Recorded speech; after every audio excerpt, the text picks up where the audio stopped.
This is the Game Changers Experience. Deep dive conversations with leading business disruptors, Olympic athletes, celebrities, entrepreneurs, and influencers from around the world. This show will teach you insights about the winning principles in mindset, productivity, marketing, branding, entrepreneurship, business strategy, and more.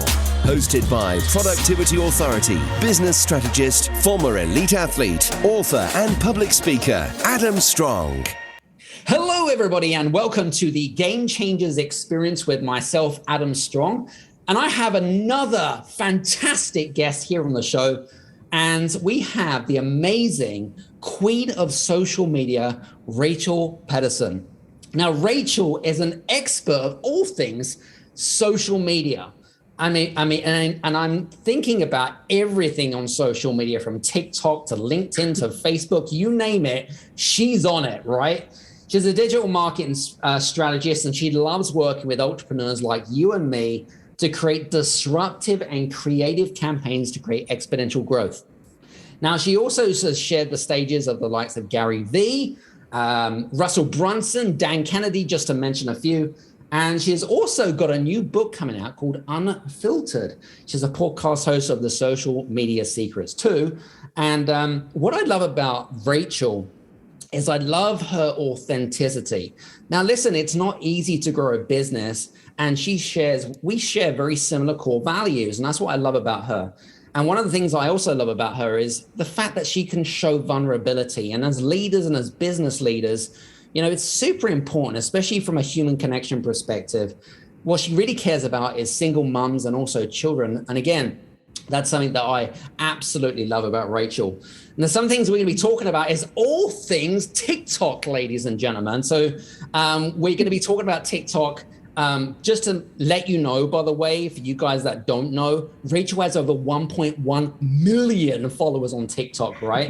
We're going to be talking about strategy. We're going to be talking about you guys that are completely new to TikTok, but we're also going to be talking about you guys that are experienced at TikTok and how you can double down and make those marginal gains on getting those extra followers and engagement and so forth. So without further ado, Rachel, welcome to the show. Oh my goodness. Thank you so much for having me, Adam. I'm so excited to be here. I really appreciate it. Likewise. And you know, it's interesting because you've got a really interesting story. I mean, before you came like the queen of social media, I know that you come from very humble beginnings. You wasn't born with a silver spoon in your mouth, a bit like myself. And at one point you were a single mom, and you know, and you lived off the state and welfare, and it's similar because I also had that same similar background. But tell us a little bit more about the backstory and what the catalyst was, which shifted you from that place, that dark place, to where you are right now. Oh my goodness. Okay. It's wild because I feel like there have been several big catalysts, and I'll just go through them quickly because they're big and it's wild. The first big one was my dad and I were actually living in a house in Anoka, Minnesota, down the street from like where the prison like lets the people out when they finish their sentence. So it was kind of just like a dangerous neighborhood. I'll just be honest, just based on crime and stuff. And I remember like we lived in this like basement room. We rented one room for my dad, paid him, I think, $100 a month because he was really financially struggling in that season of life too. And that winter, we actually had our heat turned off while I was the single mom. Well, he was struggling paycheck to paycheck. I'm on government assistance, and we live in Minnesota. So it gets down to negative 60 Fahrenheit. I don't know how many that is in Celsius. What is that in Celsius? I need to check that out. Negative 60 Fahrenheit. That's at least the wind chill. Negative 51 Celsius. What? So yes, the wind chill gets down to that. Dang. It is so cold.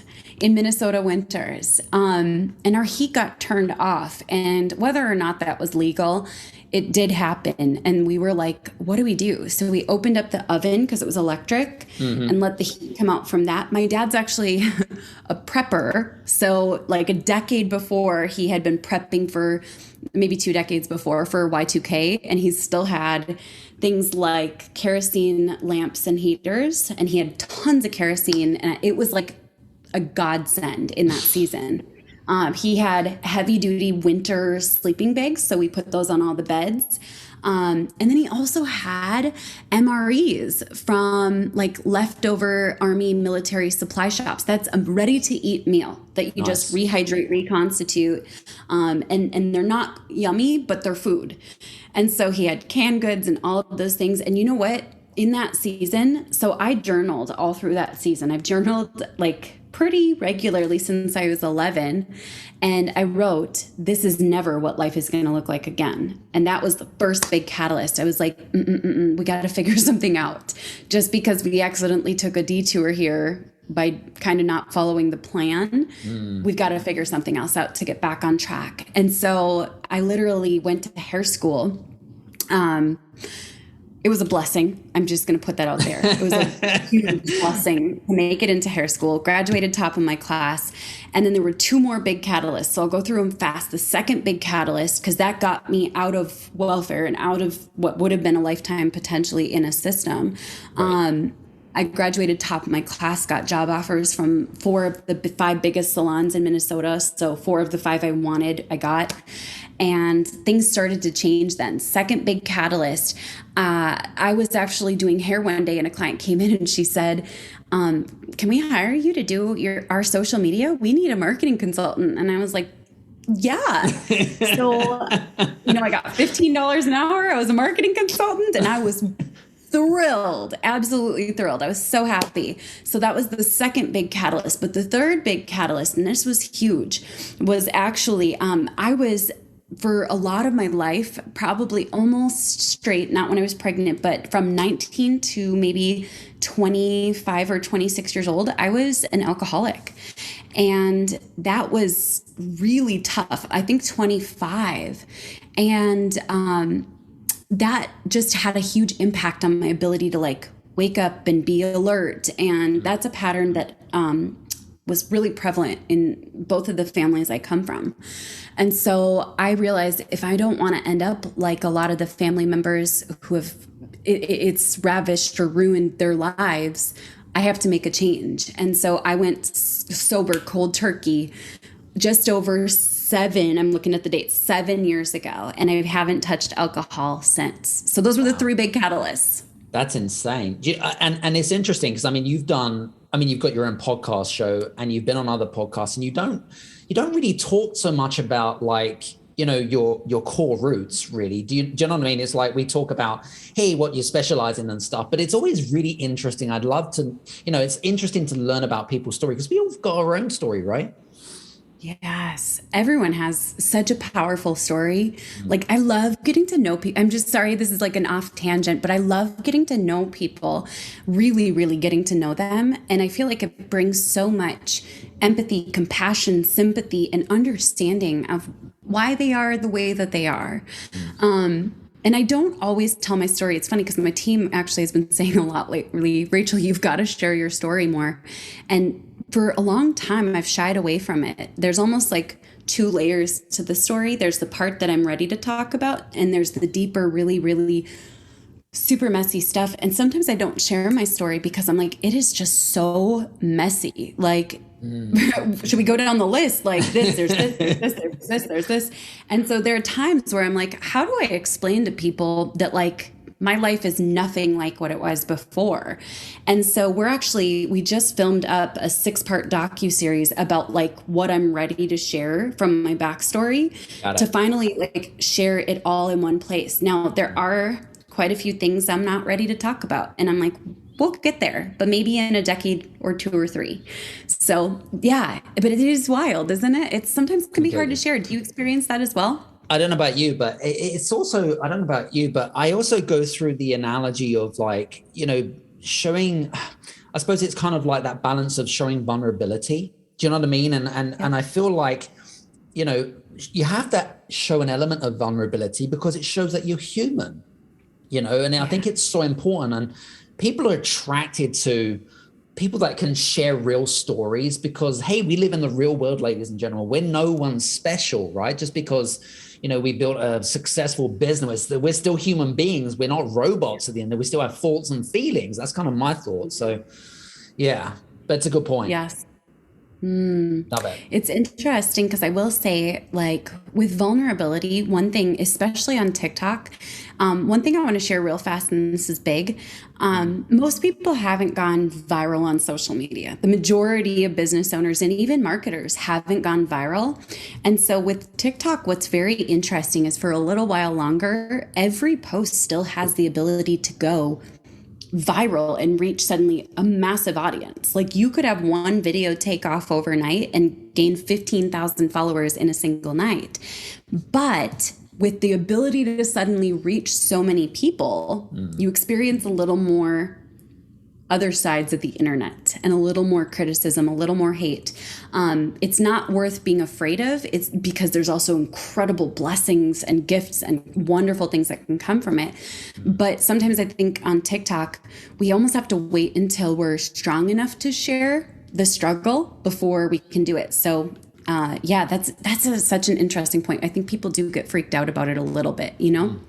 But also, I don't know about you, but I also feel like a lot of people overcomplicate things. Do you know what I mean? It's like, oh, you know, I'm. It's not that they're not ready to share their story. It's like, you know, it's kind of they're trying to make things so much more complicated than it already is. Does that make sense?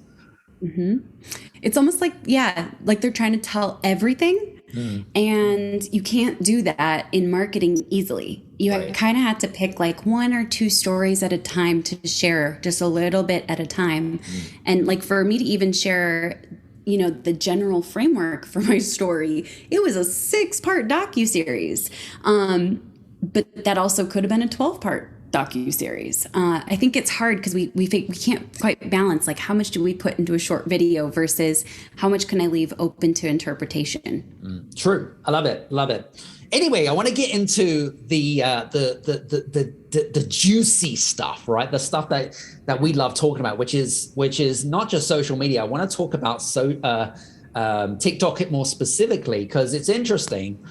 I used to have this mindset, Rachel, right? That I used to be, I had to be like the next, I don't know, X Factor or America's Got Talent or Britain's Got Talent, right? You know, to be on TikTok, right? Sing a song, make a fool of yourself type of thing. In fact, Brendan Burchard has just opened his TikTok account about 4 weeks ago. And it's interesting because he mentioned something which resonated with me. And he said, okay, guys, I'm late to the party, but everyone thinks that, you know, Everyone believes that everyone's late to the party, so that's why they won't go onto TikTok. For anyone that has that mindset that I had, any advice for people who think, "Oh my God, I'm so late to the party, no one's ever going to listen to me." Any thoughts there? Okay, I have using the analogy you just used. Have you ever been the first one to a party or early to a party and it's awkward because you just stand there with the host and the host is like putting the olives and pickles out and you're sitting there making small talk, kind of like, when is someone else going to show up? That was what it was like joining TikTok almost 4 years ago.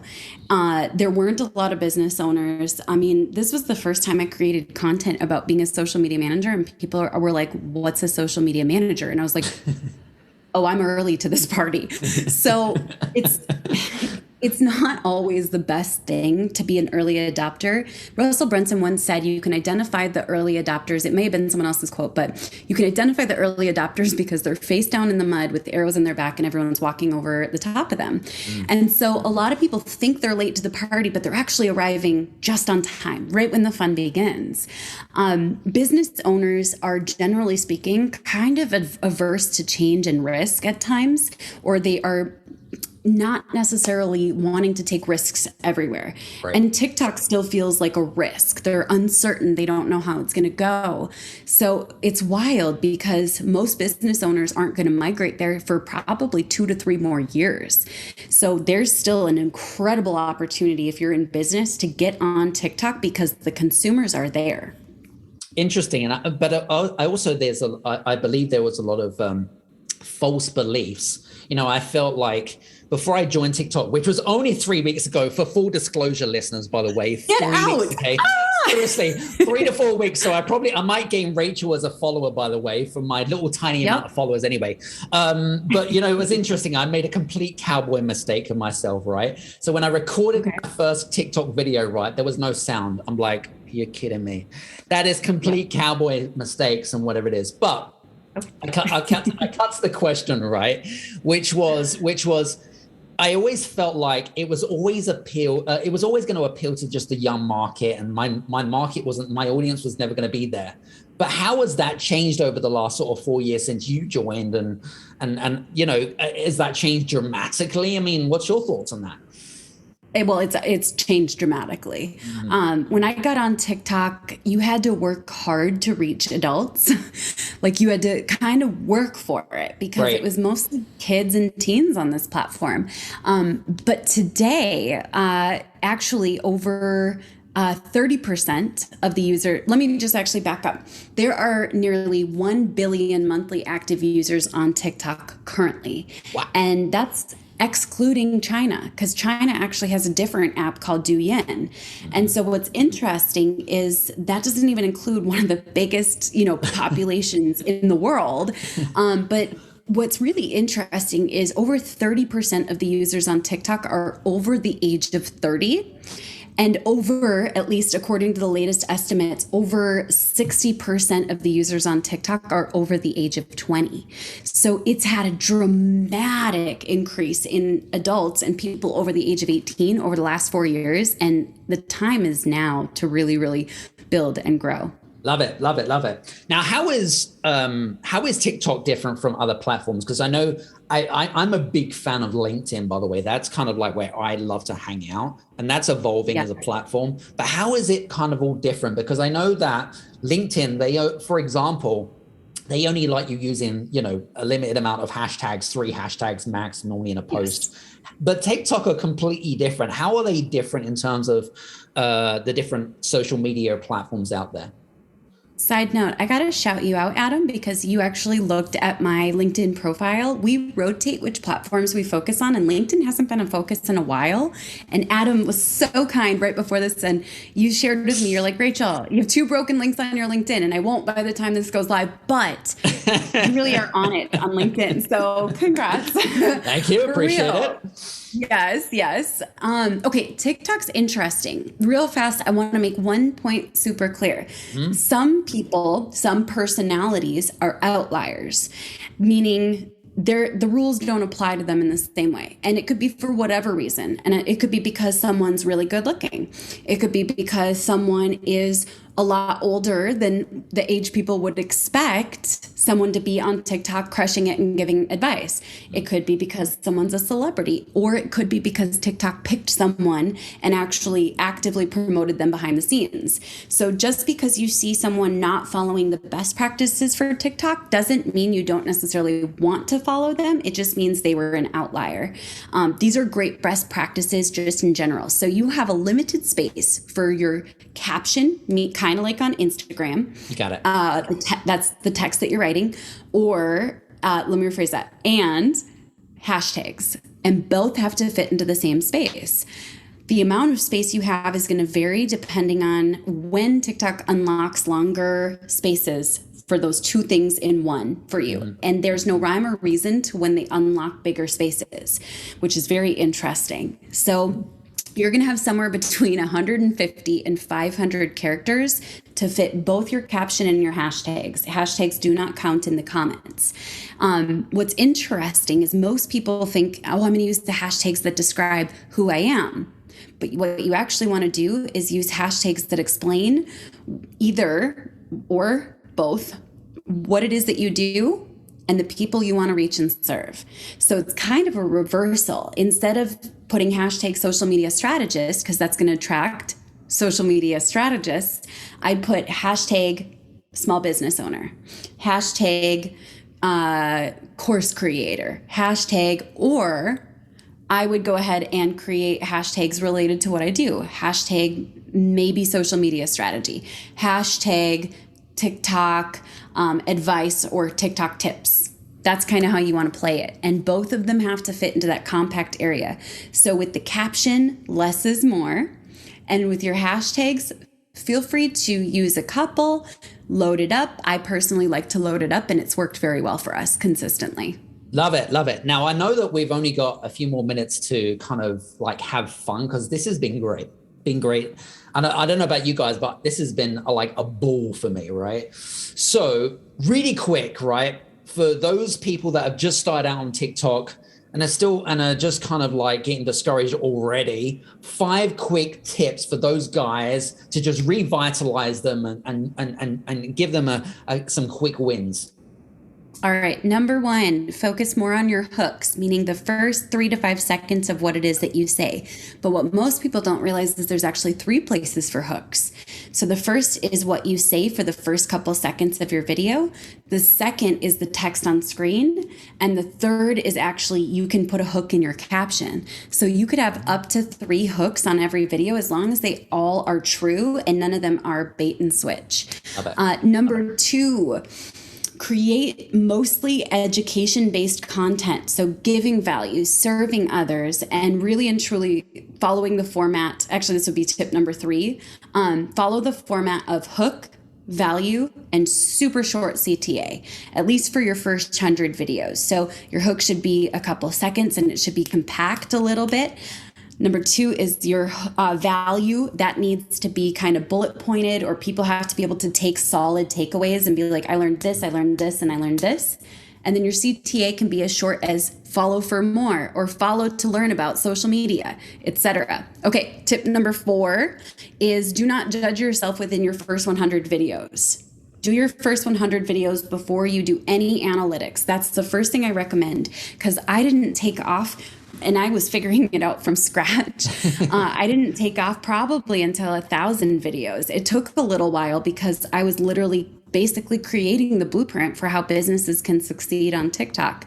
And tip number 5, ready for this? Engage with your early commenters. Like the early squad those are your best friends. So like as soon as you post a video, the first couple of people who comment, respond to them, maybe follow them, maybe go like a couple of their videos, connect with them, because they're going to be some of your favorite people forever.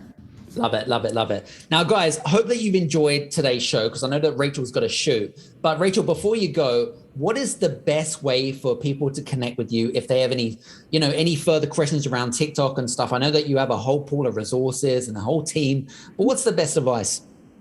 Best place to find me is rachelpeterson.com. That's my website. That's all E's and a D in my last name, also pronounced Pedersen because it's Danish. But also I do have a book coming out this fall, as we talked about. It's Unfiltered, and that also has some of the strategies, the evergreen strategies for social, and that's available for pre-order on Amazon and at Barnes & Noble. Awesome. So for you guys that are interested in connecting with Rachel, please do me a favor, connect with her or her team. She will respond. Do mention the podcast, and also click on her links below and connect with her. So Rachel, I just want to say thanks so much for being on the show today. Thank you so much, Adam. This has been wonderful, and I'm so glad we got to connect because you're really a gem. Appreciate it. And guys, hope you've enjoyed today's show. Make sure that you give us a 5-star review if you enjoyed the show, and we appreciate you. Take care, and we'll see you soon. Cheers now.